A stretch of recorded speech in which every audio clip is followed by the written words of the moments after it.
Education here at Sun can be an excellent choice for any students.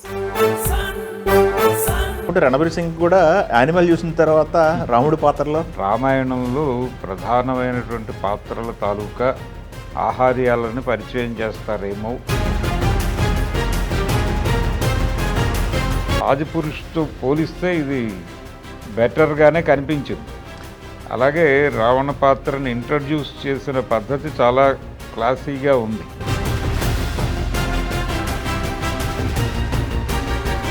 Bharadwaj గారు Ramayana trial వచ్చింది చూసారా? అవును, ఎలా అనిపించింది?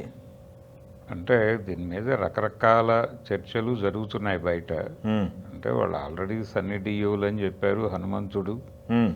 హనుమంతుడు కనిపించకుండా రామాయణం ఏమిటి అనే చర్చ ఒకటి జరుగుతోంది బయట. అంటే ట్రైలర్లో కనిపించలేదనా? ట్రైలర్లో కనిపించాలి కదా, కనీసం క్యారెక్టర్ల పరిచయం అయినా జరగాలి కదా. అంటే వాళ్ళు పార్ట్ 2లో ఉంటుందా 3లో ఉంటుందా అనే దాంతో సంబంధం లేదు.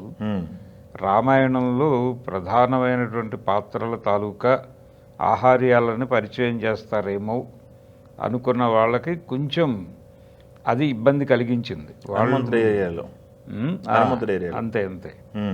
మిగిలింది యష్కి సంబంధించి రావణ పాత్రలో తను అమరాడు.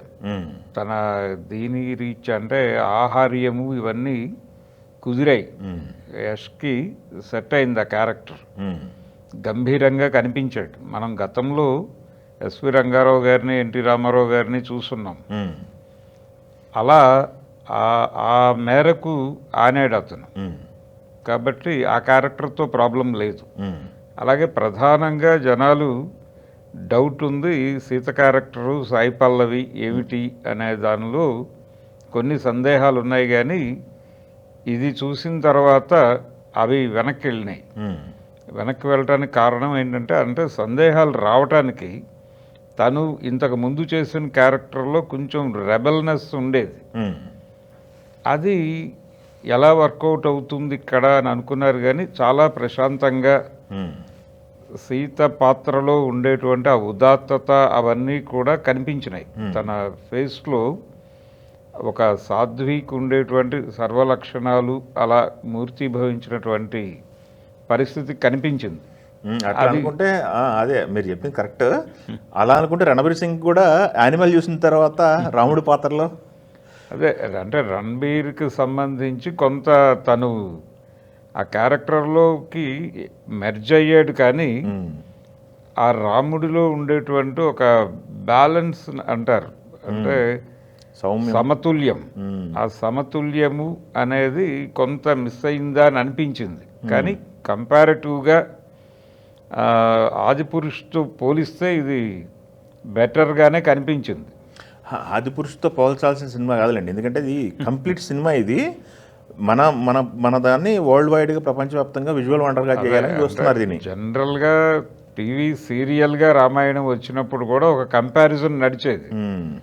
అంటే ఉత్తర భారతదేశంలో రామాయణము, దాని తాలూకా వ్యాప్తి, అక్కడ ఉన్నటువంటి నమ్మకాలు, ప్రచారమైన కథలు, ఇక్కడ ప్రచారమైనటువంటి కథలు, సౌత్లో రామాయణానికి ఉన్నటువంటి రిసెప్షను, ఈ గొడవ వేరు. వాటి మధ్య కొంత భేదాలు ఉన్నాయి. అంటే రావణ పాత్రకి వాళ్ళు తీర్చిదిద్దినటువంటి ఆహార్యము, గడ్డము, దానికి సంబంధించిన చర్చ జరుగుతోంది. కానీ అది పరిగణనలో తీసుకోవాల్సిన అవసరం లేదు. అదే మీరు అన్నట్టు ఆదిపురుషు విషయానికి వస్తే, ఆదిపురుషు అది మోషన్ క్యాప్చర్ సినిమా కదా. అవును, అదే వాళ్ళు ఏదో టెక్నికల్గా వెళ్ళాలనుకున్నారు. అది వాళ్ళు అనౌన్స్ చేయకుండా దాచిపెట్టారు కదా. ఫస్ట్ అనౌన్స్ చేస్తే అయిపోయేది. కాన్సెప్చువల్గా కూడా గందరగోళం ఉంది దానిలో. కాన్సెప్ట్ డిజైనింగ్లోనే గందరగోళం ఉంది.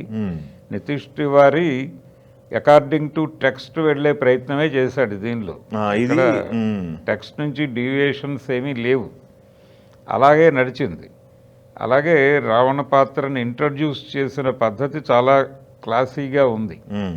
అంటే గ్రాండియర్ తీసుకొచ్చారు, ఒక విజువల్ గ్రాండియర్ ఉండబోతోంది సినిమాలో అనేది.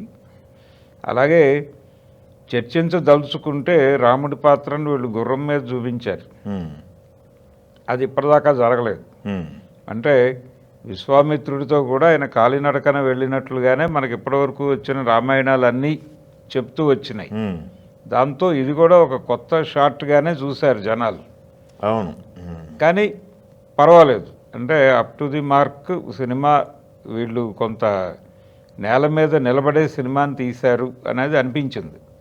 అలాగే ప్రజెంట్ మార్కెట్టు, దాని తాలూకా ట్రెండు, గ్లోబల్ మార్కెట్టు, గ్లోబల్ ఆడియన్స్ని సినిమాకి అట్రాక్ట్ చేయడం కోసం కొన్ని దినుసులు వేయక తప్పదు.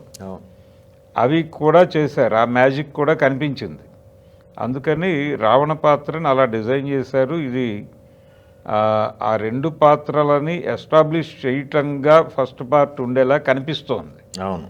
రాముడు, అలాగే రావణ పాత్ర, సీత పాత్ర, వీటికి సంబంధించినటువంటి మూలాల్లోకి వెళ్ళి ఆ 3 క్యారెక్టర్లని ఎస్టాబ్లిష్ చేసి భవిష్యత్తు ఏం జరగబోతోంది అంటే బాలకాండని ప్రధానంగా చూపిస్తారు.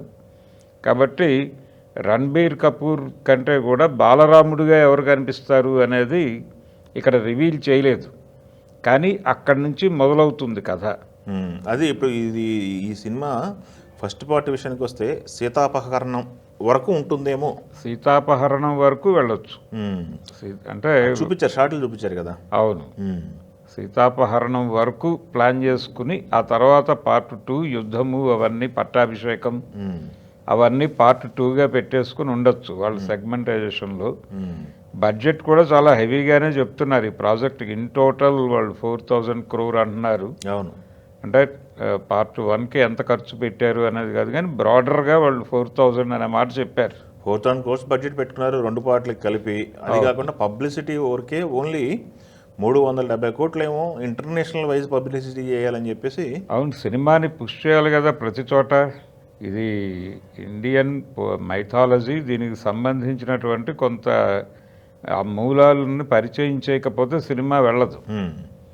అది జరగాలి. మన కాన్ కూడా వెళ్ళొచ్చినట్టున్నారు వీళ్ళు. అవును, అంటే ఈవెంట్స్ చేయడంతో పాటు సోషల్ మీడియా సర్కిల్ని యాక్టివేట్ చేసి వాళ్ళ ద్వారా దీనికి సంబంధించిన, అంటే రామాయణం మీద ఒక డిస్కషన్ మొదలవ్వాలి అక్కడ, ఆ లాంగ్వేజెస్లో మొదలయ్యి దీని మీద ఒక మూవీ రాబోతోంది అనే దాంతో లింక్ ఇస్తూ అలా సోషల్ మీడియాని, మెయిన్ స్ట్రీమ్ మీడియాని వాడుతూ జనాల్లోకి అభిప్రాయాలు తీసుకెళ్ళాలి. అది జరిగితే జనం థియేటర్లకు వెళ్తారు. వెళ్ళిన తర్వాత వన్స్ థియేటర్కి వెళ్ళిన తర్వాత వాళ్ళు బయటకు వచ్చి మాట్లాడిందే మిగిలిన రోజుల్ని, దాని రన్ ఏమిటి, వసూళ్ళు ఏంటి అనేది డిసైడ్ చేస్తుంది. అందుకని ముందు సినిమాని జనాల బుర్రల్లోకి తీసుకెళ్ళాలి. ఆ బుర్రల్లోకి తీసుకెళ్లే వ్యవహారం కోసం భారీగానే వీళ్ళు బడ్జెట్ పెట్టుకున్నారు. ఇప్పుడు ప్రతి సినిమాకి మనం చూస్తున్నాం ఏ లెవెల్లో పుష్ చేస్తున్నారు. అంటే హిట్ మేకింగ్గా తయారైంది ఇండస్ట్రీ. హిట్టు అనిపించటం కోసం కసరత్తు చాలా చేస్తున్నారు. ఆ కసరత్తులో భాగమే వీళ్ళు కేటాయించినటువంటి మీరన్న 370 కోట్లు, అంతకంటే ఎక్కువ కూడా పెడతారేమో తెలియదు. ఏదేమైనా కానీ దీన్ని ప్రెస్టీజియస్ ప్రాజెక్ట్గా తీసుకున్నారు. ఇండియాస్ బిగ్గెస్ట్ ప్రెస్టీజ్ ప్రాజెక్ట్ అంతే తీసుకున్నారు. దీన్ని భారీగా లాంచ్ చేసేటువంటి ప్రయత్నాల్లో ఉన్నారు.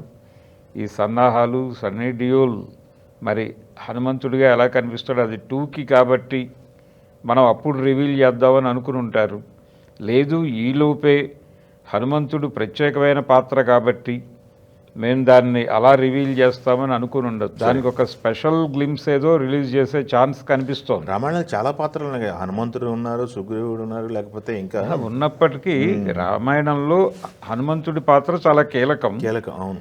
అది నిజానికి ఇండియన్ మూవీ మేకింగ్లో స్క్రీన్ ప్లేకి సంబంధించి అనేక మంది రచయితలకి, పర్టికులర్గా సలీం జావేదులు ప్రతి సినిమాలోను వాళ్ళు చేసిన ప్రతి స్క్రిప్ట్లోనూ ఒక ప్రత్యేకమైనటువంటి ప్యారలల్ క్యారెక్టర్ ఒకటి ఉంటుంది. ఆ ప్యారలల్ క్యారెక్టరు ప్రాణ్తో చేయించేవాళ్ళు. వాళ్ళు డాన్లో కావచ్చు, జంజీర్లో కావచ్చు. అది అక్కడ ఈ క్యారెక్టర్ల డిజైనింగ్ వెనకాల వాళ్ళ బుర్రలో ఉన్నది హనుమంతుడే. ఆంజనేయ స్వామి లాంటి ఒక ప్యారలల్ పాజిటివ్ క్యారెక్టర్ ఒకటి నడుస్తూ ఉంటుంది. ప్రతి సందర్భంలోనూ ఆయన ఉన్నాడు అనేటువంటి ధైర్యం కథలోనూ ఆడియన్స్లోనూ కూడా కలిగిస్తారు. అంత ప్రభావవంతమైనటువంటి పాత్ర అది. అందుకని డెఫినెట్గా దానికి ఒక స్పెషల్ గ్లిమ్స్ ఏదైనా చేసే ఉద్దేశంతో హోల్డ్ చేసి ఉంటారు. అదేలేండి. సన్నీ డియోల్ అనేది ఆల్రెడీ చెప్పేసి ఉన్నారు వాళ్ళు. లేదు ఇంకేమైనా మార్పులు ఉన్నా కానీ దానికి సంబంధించి రివీల్ చేయడానికి అది స్పెషల్గా తీసుకుని ఉంటారు. ఎస్ మనకి ఆదిపురుష్ టైంలో కూడా మేము రిలీజ్ అయిన ప్రతి థియేటర్లోనూ ఒక సీటు వదిలిపెట్టాలనుకుంటున్నాము అని మాట్లాడారు ఆ టైంలో. అంటే రామాయణము రాముడి తాలూకా పారాయణము, ఈ రామాయణ పారాయణం ఎక్కడ జరిగినా, రామ కథని ఎవరు పాడుకుంటున్నా అక్కడికి వెళ్ళి ఏదో ఒక రూపంలో ఆంజనేయ స్వామి పార్టిసిపేషన్ ఉంటుందని ఒక బిలీఫ్ ఉంది. ఆ బిలీఫ్ని వీళ్ళు ఇన్కార్పొరేట్ చేస్తూ ఇది రామచరిత కాబట్టి ప్రత్యేకంగా ఆంజనేయ స్వామి పాత్రని ఏదో పద్ధతిలో ఇది పార్ట్ 1లో ఉన్నా లేకపోయినా రివీల్ చేయాల్సినటువంటి అవసరం అయితే ఉంది. ఓకే, దాన్ని వాళ్ళు ఎలా చేస్తారు అనేది వాళ్ళ గొడవ. అదే.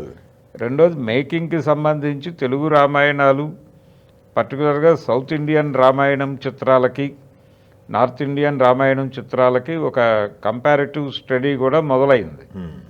ఈ కంపారిటివ్ స్టడీలో వాళ్ళు ఈసారి పాస్ అయ్యే ప్రయత్నమే చేస్తున్నారు. ఈ పాస్ అయ్యే ప్రయత్నం ఇది డెఫినెట్గా వర్కౌట్ అవుతుంది, విజువల్ వండర్గాను. అలాగే పురాణాన్ని ప్రమోట్ చేయటంలోనూ. రామాయణం అనేది విశ్వనాథ సత్యనారాయణ గారు రామాయణ కల్పవృక్షం రాసేటప్పుడు ఆల్రెడీ రామాయణం మళ్ళీ మీరెందుకు రాస్తున్నారు అంటే ఆయన చెప్పాడు, తిన్న అన్నమే మళ్ళీ తింటున్నాం కదా రోజు, అది బోరు కొట్టడం లేదు కదా, అలాగే మరల నిదేలనన్న రామాయణము అని చెప్పాడు ఆయన. చెప్పి తిన్న అన్నమే మళ్ళీ తింటున్నప్పుడు లేని ఇబ్బంది, రామాయణాన్ని నేను విన్నప్పుడు నాకు కలిగిన స్ఫూర్తిని నేను చెప్పడం కోసం రామాయణం రాస్తున్నాను అని చెప్పాడు ఆయన. అలా ప్రతిసారి కొన్ని కొత్త దర్శనాలు ఉంటాయి ప్రతి రామాయణంలోనూ. ఆ కొత్త దర్శనాలను యాక్సెప్ట్ చేసి సినిమాని చూడాలి. ఓకే, అలా ఆడియన్స్ కూడా అది ఏ పద్ధతుల్లో చెప్తున్నారు, దేన్ని ప్రామాణికంగా తీసుకుని చెప్తున్నారు అనేది కూడా పరిగణనలోకి తీసుకుని ఆ సినిమా చూడాలి. Okay, thank you.